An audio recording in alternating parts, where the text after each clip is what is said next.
Donc, un message vous a été émis pour valider l'acceptation de l'enregistrement de l'événement. Donc, bienvenue à toutes et à tous. Nous sommes réunis aujourd'hui pour partager un webinaire sur la thématique Innover dans les cas cliniques. Nous allons nous présenter déjà à celles et ceux d'entre vous qui ne nous connaissent pas.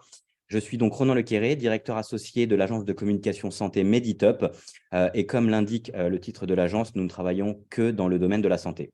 Et donc, pour ma part, je suis Charlotte Vénen et je suis également directrice associée de Meditop. Donc, comme nous vous l'avons indiqué précédemment, vos caméras et vos micros sont désactivés, mais vous avez la possibilité de nous poser toutes vos questions via le chat. N'hésitez pas, nous essayons de les prendre soit au fil de la présentation, soit lors du temps dédié après cette présentation.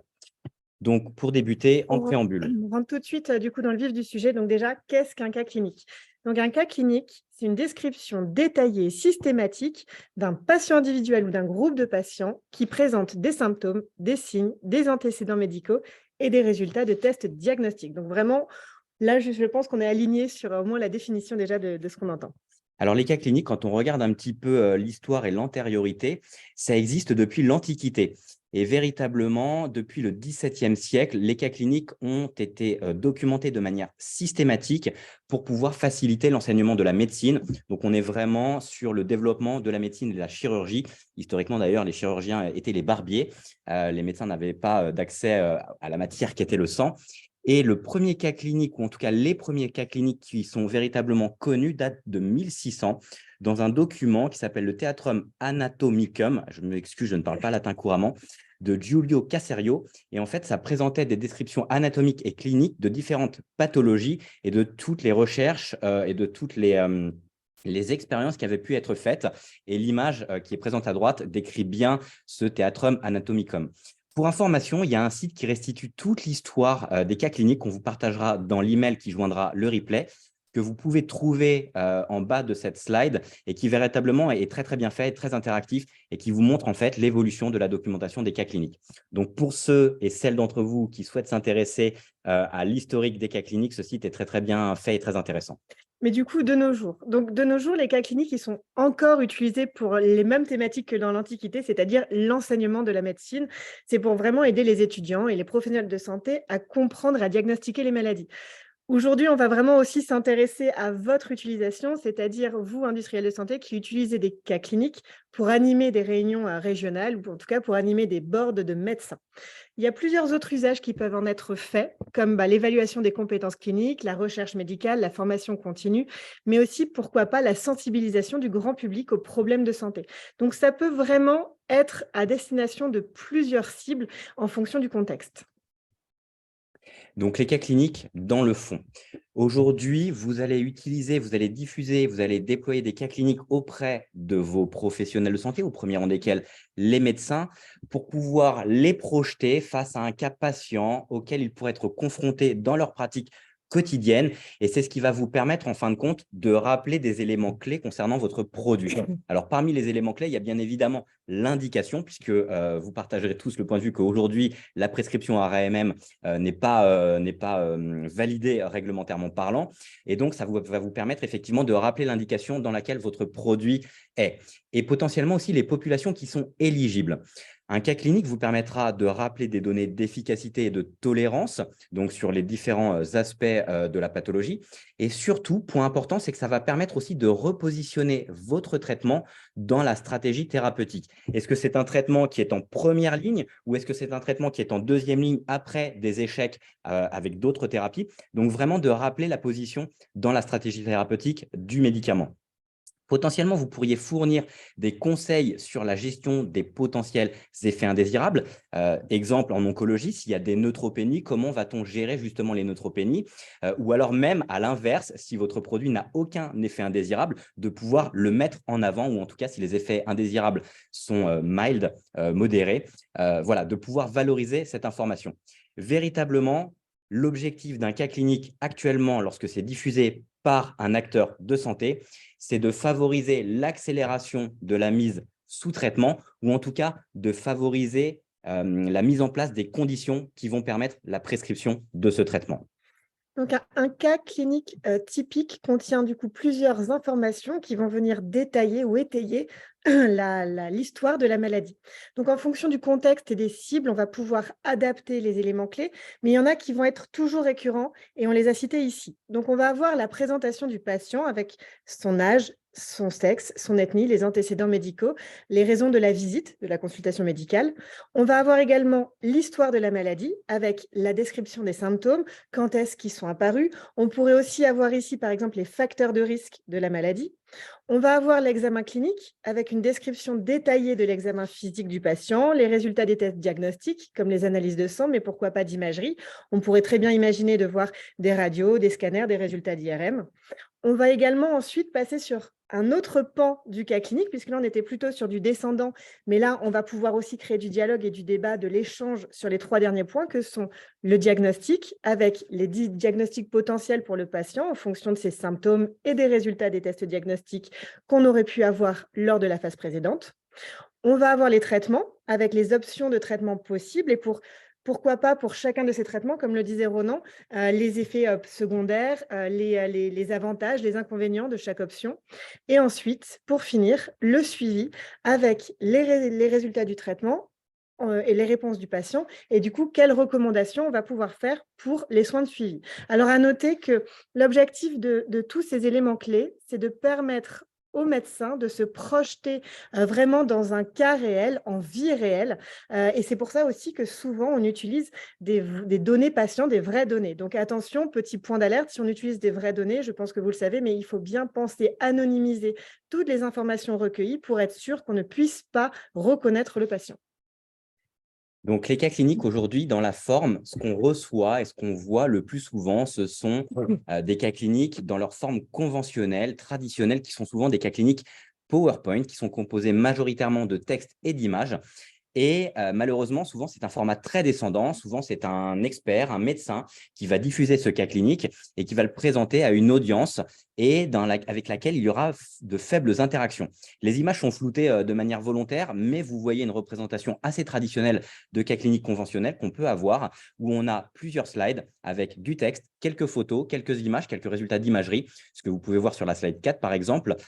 Et vous allez ensuite dérouler la stratégie thérapeutique, la place du produit dans la stratégie thérapeutique, les effets secondaires, comment ceux-ci ont-ils été gérés et quelle était l'efficacité de votre traitement. Donc ça, c'est des cas assez conventionnels qu'on voit encore et qui ne permettent pas véritablement de challenger et de favoriser la rétention et la mémorisation des médecins. Cependant, on a d'autres cas et d'autres formes de cas qui existent et on les scinde en 4 catégories. En haut à gauche, vous avez des cas cliniques qu'on va qualifier de dessinés ou en tout cas qui sont dans un environnement 2D, dans un environnement graphique 2D, qui vont permettre de simuler justement un cas clinique entre un professionnel de santé et son patient et de donner différents éléments d'information tout au long de ce cas clinique. Typiquement, ici, l'interface est cliquable et vous allez pouvoir avoir accès à certaines données clés résultantes de l'examen clinique, comme par exemple le poids, la taille et l'index de masse corporelle, l'indice de masse corporelle du patient. À droite, vous avez des cas cliniques qui sont en réalité virtuelle. Quelque part, on est dans les deux extrêmes entre deux cas cliniques dessinés en 2D et du cas clinique en réalité virtuelle, où vous allez être immergé dans un casque en réalité virtuelle et projeté en fin de compte dans le cas clinique, dans un environnement et un décor dans lequel vous allez interagir avec le patient et donc pouvoir effectuer le suivi de ce patient. Et en bas, vous avez les cas cliniques 3D qui sont une version amoindrie, ce n'est pas le terme consacré, mais en tout cas, c'est une version qui repose plutôt sur une interface sur laquelle vous allez être avec un ordinateur, mais vous serez en 3D. Et vous avez les cas cliniques vidéo qui sont aussi quelque chose qui se démocratise énormément, où vous allez en fin de compte avoir des scénettes vidéo qui vont vous permettre d'avoir un patient qui est joué souvent par un acteur avec lequel vous allez interagir, mais comme dans la vraie vie, comme avec un patient avec lequel vous seriez. Alors, pour rentrer un petit peu plus dans le détail par rapport à ce que Ronan vient de dire, du coup, pour les cas cliniques dessinés, on est ici clairement sur de l'image 2D. Le plus souvent, on va intégrer ces images au sein d'un PowerPoint. Du coup, on utilise des logiciels qui sont déjà connus, déjà utilisés et qui permettent des interactions de base que sont du masquage de contenu au clic ou leur affichage. Comme le disait Ronan, par exemple, dans l'image qu'on vous a montrée précédemment, on va pouvoir cliquer sur le patient pour faire apparaître de l'information. Ça reste des interactions simples proposées de base par PowerPoint. On va pouvoir intégrer des séquences audio également, telles que des dialogues, pour essayer d'aller un petit peu plus loin dans l'animation de ces cas cliniques dessinés, ou on peut également intégrer des vidéos comme des échographies. Donc, ça va être un support qui va être plus économique que les autres formes qu'on va vous présenter, puisque ça repose sur un logiciel connu, PowerPoint. Et ce qui est intéressant aussi avec cette utilisation-là, c'est qu'on va pouvoir intégrer au sein du PowerPoint des solutions tierces de vote des participants comme Mentimeter, Klaxoon ou ClassPoint pour donc le L à Klaxoon, heu, pour, créer des votes de l'assemblée et créer des débats en séance. Comme on l'a dit précédemment, notamment sur les 3 dernières parties, que sont le diagnostic, traitement et suivi, il est intéressant de faire participer les médecins, de les faire débattre, sur, les solutions. Quelles propositions ils pourraient faire pour la prise en charge des patients et donc c'est intéressant de travailler avec des solutions tierces qui permettent et qui favorisent cet échange. Concernant les cas cliniques vidéo, cette fois-ci, là, l'intérêt, c'est qu'on va être très proche de la réalité médicale, car on est face à de vrais patients. Comme on l'a dit précédemment, il est important que les médecins arrivent à se projeter dans le cas patient et que ce ne soit pas uniquement de l'information descendante où ils sont inactifs et juste ils réceptionnent l'information. Ici, grâce à des vidéos, ils vont vraiment être plongés entre guillemets dans leur réalité. Donc, jouer le plus souvent par des acteurs, j'ai même envie de dire jouer par des acteurs, parce que quand on prend des patients, bah, ce ne sont pas des acteurs et ça peut, voilà, ça peut ne pas être aussi bien qu'on l'aimerait. Et donc, ce qu'on propose, c'est de vraiment faire des séquences dans lesquelles plusieurs options sont possibles. C'est-à-dire qu'on va proposer une vidéo, la vidéo va s'arrêter, on va avoir par exemple 3 choix, et en fonction du choix, la vidéo va continuer et on va voir si oui ou non on était rentré dans le bon chemin, entre guillemets, de suivi ou de diagnostic du patient. Plusieurs options possibles par rapport à ces vidéos. Soit on voit à travers les yeux du médecin et donc on a uniquement le patient en face, on a un bureau et donc on se projette réellement dans la vraie vie. Soit on est extérieur et on va voir du coup le médecin et le patient qui discutent ensemble et on va être un petit peu plus extérieur, pour voir justement cette discussion. Alors, les cas cliniques 3D, ce sont des cas qui sont très, très animés, qui reposent notamment souvent sur les leviers du jeu vidéo. Il y a énormément de contenus multimédia qui sont intégrés à l'intérieur, donc des flux audio, on a évoqué les dialogues, donc des dialogues d'introduction de visite, des dialogues qui permettent de conclure aussi des visites, des vidéos pour venir compléter. Ce sont des cas cliniques qui sont accessibles en ligne, donc soit sur ordinateur, soit sur tablette. Et ce qui est intéressant, c'est que finalement, on peut les proposer aussi pour une utilisation solo. Mmh. Donc, le médecin est seul face au cas clinique et il va interagir avec ce cas clinique potentiellement chez lui, le soir, le week-end. Ou alors, ça peut être des cas qui sont utilisés lors de RP pour une utilisation à plusieurs et encore une fois, pour recréer du débat à l'issue de chacune des phases de vote, de quiz, pour décider quel est le traitement le plus approprié, quelles sont les recommandations à faire aux patients, quels sont les examens cliniques qu'on va demander en complément pour pouvoir établir un diagnostic différentiel qui va permettre d'arriver à la conclusion de la pathologie. Donc, véritablement, on va interagir avec l'environnement qui est réalisé en 3D pour accéder aux différentes données du cas. Vous aurez un ordinateur sur lequel vous pourrez cliquer qui vous affichera les résultats. C'est véritablement très, très interactif.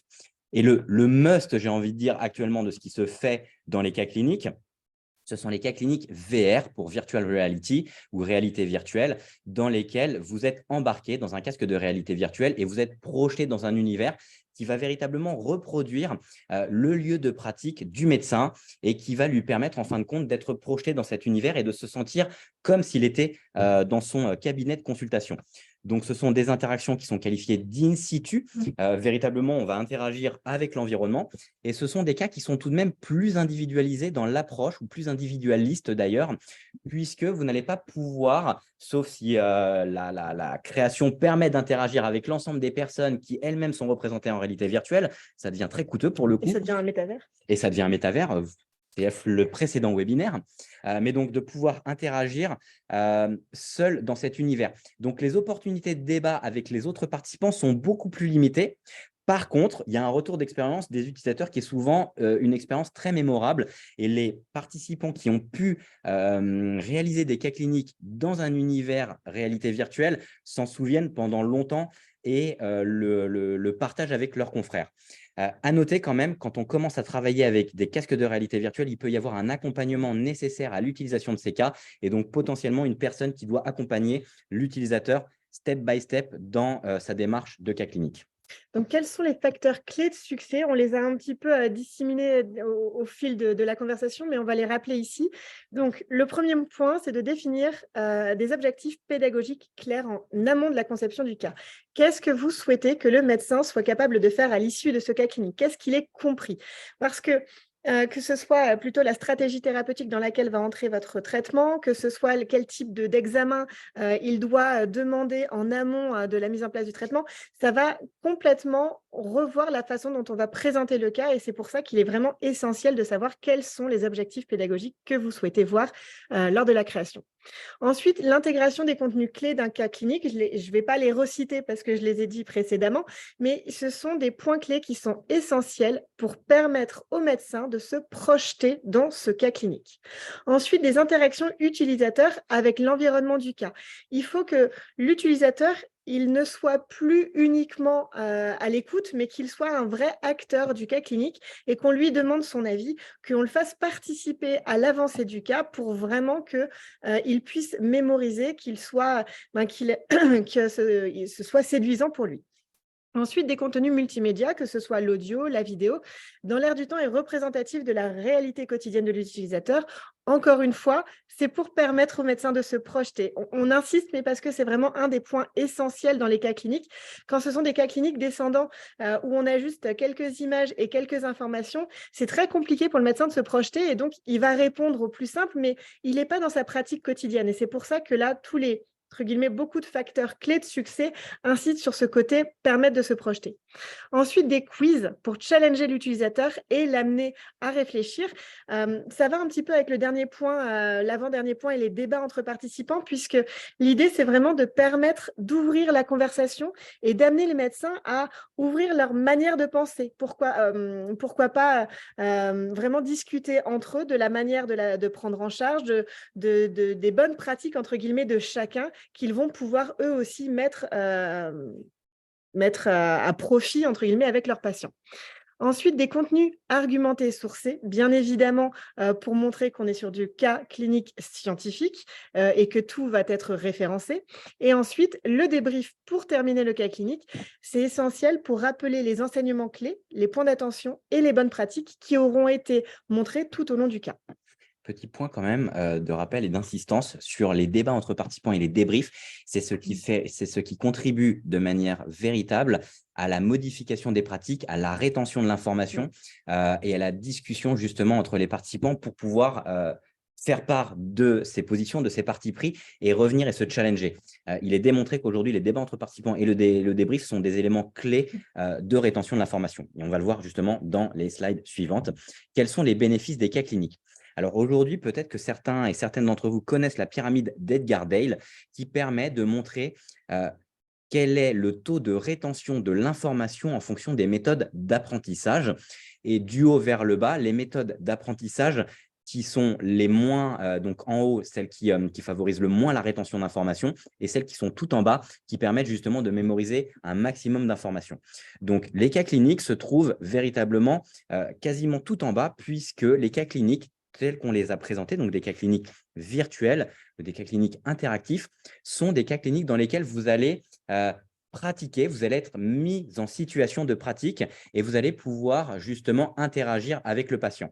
En plus, on voit que c'est couplé à l'étape qui est juste au-dessus, qui est la discussion, qui permet de retenir 50% d'informations, mais là, vous êtes quasiment à 75% d'informations lorsque vous êtes en train de pratiquer. Et si jamais on veut véritablement maximiser la rétention d'informations, il faudrait que les participants puissent ensuite devenir eux-mêmes des formateurs et utiliser ce cas clinique pour les partager avec leurs pairs. Et typiquement, c'est ce qu'on demande souvent à des KOL, de venir animer des cas cliniques virtuels où eux-mêmes vont devenir justement des ambassadeurs de ces cas cliniques auprès de leurs confrères. Et justement, encore une fois, ça permet véritablement de retenir l'information. Donc, pour aller dans le même sens et pour vraiment appuyer sur l'intérêt des cas cliniques, il y a les études qui confirment les bénéfices. Donc, on vous a cité les études en bas, mais Des études, parce qu'il y en a énormément. donc, il y a des scores de connaissances plus élevés, une meilleure rétention des informations, comme le spécifiait Ronan, l'amélioration de la rétention des connaissances à court et à long terme, et c'est vraiment sur ce point-là que c'est intéressant, et une meilleure compréhension des concepts. Donc, véritablement, les études montrent qu'aujourd'hui, des cas cliniques interactifs et des cas cliniques virtuels vont favoriser justement la mémorisation, la rétention d'informations. Quelles sont les étapes clés de conception d'un cas clinique? Alors, il y a plusieurs étapes clés, mais je pense qu'on l'a déjà évoqué, c'est que la première étape, c'est bien d'identifier les objectifs d'apprentissage et de savoir ce qu'on souhaite faire retenir comme connaissance ou quelles sont les compétences qu'on souhaite faire acquérir aux utilisateurs. Et ça va permettre justement de pouvoir concevoir de manière très précise, en fonction de ces objectifs, le cas clinique. Deuxièmement, il va falloir sélectionner le format et la technologie. Vous avez vu qu'on vous a proposé 4 types de cas cliniques et ces formats et cette technologie vont véritablement dépendre de l'usage qu'on va en faire, du lieu de diffusion et de la population. Un cas clinique en réalité virtuelle, il faut savoir que ça va nécessiter un espace quand même assez vaste. Est-ce qu'aujourd'hui, vous pouvez proposer ce type de cas sur un stand, par exemple? Peut-être pas, alors que dans une salle, dans un CHU, vous pourriez tout à fait, en fin de compte, réaliser ça et réaliser une animation de staff avec un cas clinique en réalité virtuelle. Il va falloir ensuite développer le contenu et là, on va insister sur le fait que le contenu doit être le plus réaliste possible et il doit être vérifié et vérace. Lorsque vous allez présenter une image, un résultat d'imagerie ou lorsque vous allez présenter par exemple un résultat d'analyse biologique, il faut que ces résultats soient légitimes, crédibles et qu'ils servent véritablement le cas clinique. Donc, on a besoin d'avoir des contenus les plus précis possibles.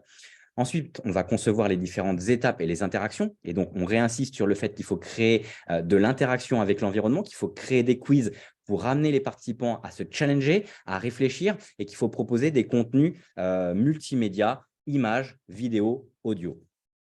Donc voilà, donc l'ambition, c'est encore une fois de permettre à l'assistance de se poser des questions et de résoudre des problèmes pour maximiser la rétention d'informations. On va intégrer les réponses. Et donc là, toutes ces réponses vont reposer sur de la bibliographie, sur des études et des guidelines qui sont clairement référencés.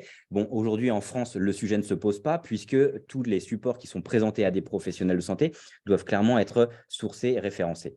Donc voilà. Et enfin, on va passer sur des tests et validations pour garantir que le cas clinique n'a pas de bug, qu'il fonctionne correctement et qu'on va pouvoir le déployer auprès de l'audience après cette phase de test.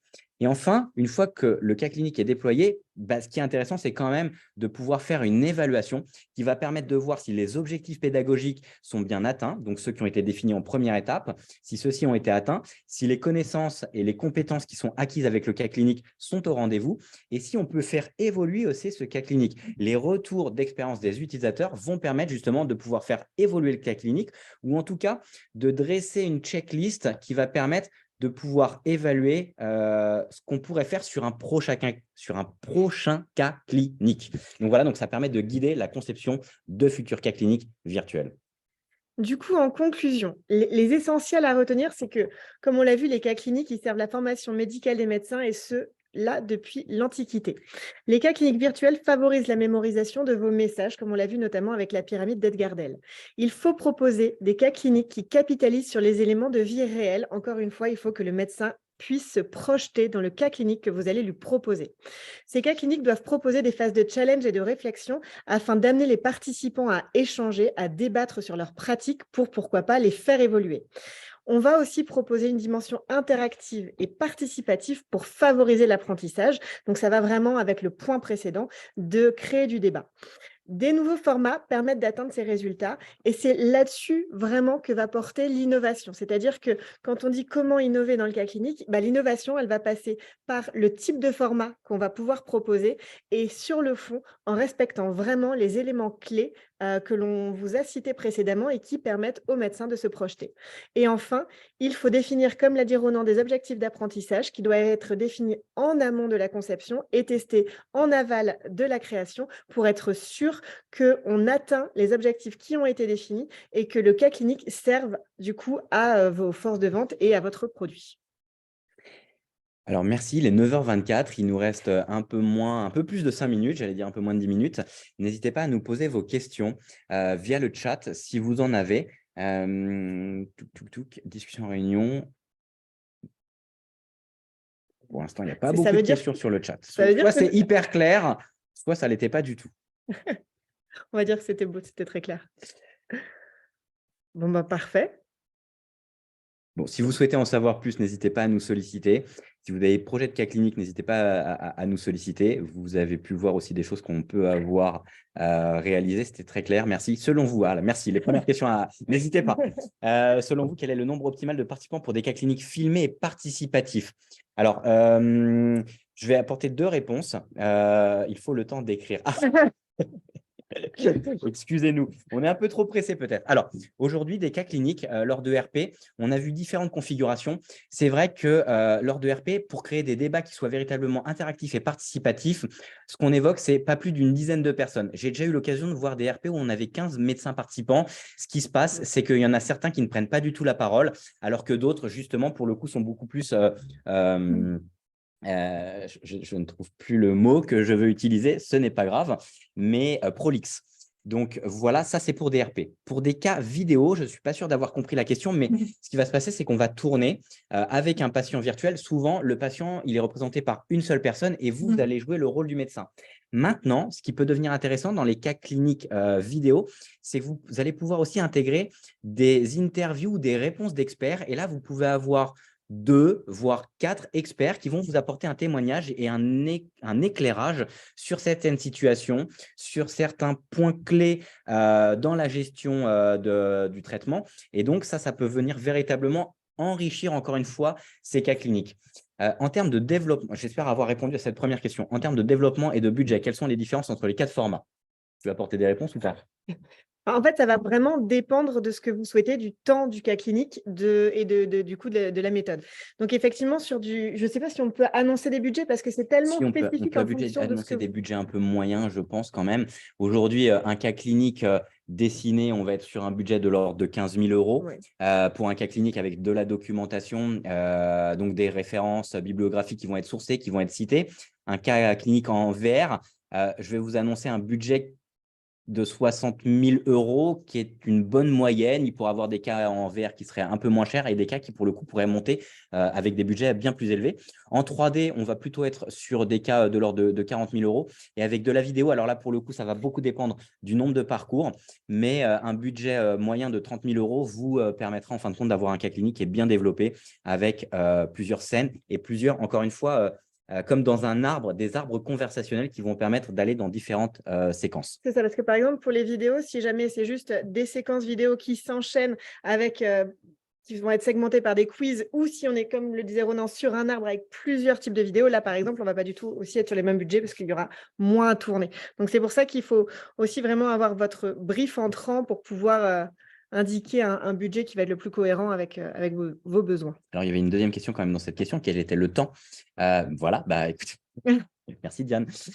Donc, en termes de délai, aujourd'hui, sur un cas clinique et un cas clinique dessiné, on va être sur une période qui va être de l'ordre de 2 à 3 mois. Sur un cas clinique vidéo, on va être plutôt sur une période de 3 à 5 mois. Sur un cas clinique en 3D, on peut commencer à être sur du 4 à 6 mois. Et sur un cas clinique virtuel, finalement, on sera quasiment sur la même dimension temps, mais on sera plutôt sur le créneau haut, on sera plutôt sur du 6 mois. Alors, on évoque ces temps-là. Il y a quand même des paramètres que vous connaissez tout autant que nous, c'est que ça dépend aussi de la disponibilité de vos services réglementaires pour pouvoir valider les contenus et notamment des périodes de dépôt, parce que tous ces contenus doivent être validés pour être diffusés auprès des professionnels de santé, d'une part, et des départements médicaux qui vont valider, qui vont parfois aussi mettre à disposition les inputs.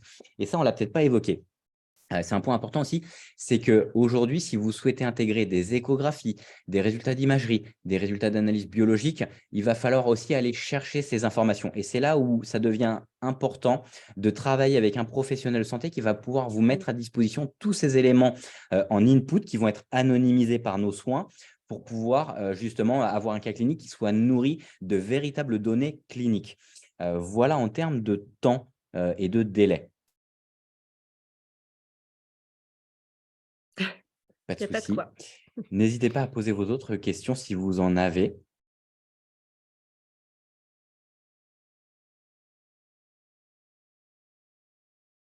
Merci. Alors, effectivement, c'est l'objectif de ces webinaires, c'est qu'en 30 minutes, on essaie de vous faire un topo. Pardon. Un Qui est parfois topo. compliqué, Ce hein, qui est parce parfois que compliqué, mais 9h, toujours 9h30. Voilà. Merci encore une fois à toutes et à tous. Il est 9h29. Vous avez encore une minute si vous avez des questions. Dans tous les cas, on vous envoie le replay, on vous envoie la présentation. On reste à votre disposition si vous avez des questions. Et on vous remercie surtout toutes et tous du temps que vous nous consacrez pour participer à ces topos webinaires une fois tous les 2 mois sur des sujets d'actualité ou sur des sujets plutôt de fond. Merci encore. On vous souhaite une très bonne journée, un très bon week-end par la suite et à très vite pour nos prochains webinaires ou d'autres interactions. Bonne journée.